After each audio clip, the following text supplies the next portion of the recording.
Mheshimiwa Rais, tarehe 22 mwezi Mei mwaka 2026 pale shule ya polisi Tanzania Moshi, nilitoa jumla ya wanafunzi 5514. Hawa ni wanafunzi wa kozi ya awali waliohitimu mafunzo katika shule hiyo na kuwa askari wa jeshi la polisi. Miongoni mwa vijana hao wapo waliotoka katika vituo vya kulelea watoto yatima pamoja na familia zenye hali ngumu za kiuchumi, lakini wenye sifa na ufaulu uliowawezesha kupata nafasi hiyo.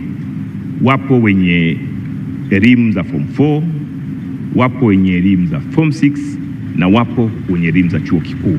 Tulihakikisha tunawafikia wote, hatujamaliza, lakini tulihakikisha tunawafikia na tunawachukua na wanapata ajira ndani ya jeshi letu la polisi.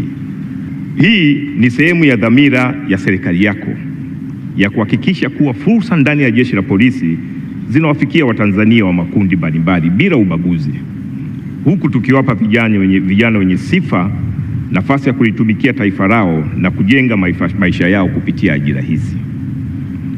Tunatarajia kuendelea kupata nafasi zingine za ajira katika siku za usoni, na Mheshimiwa Rais, ninakuhakikishia kuwa jeshi la polisi litaendelea kuwafikia Watanzania kutoka maeneo na mazingira mbalimbali ya kijamii ili kuhakikisha jeshi letu linaendelea kuwa taswira halisi ya taifa letu na kuwa sehemu ya matumaini kwa vijana wengi wa Kitanzania.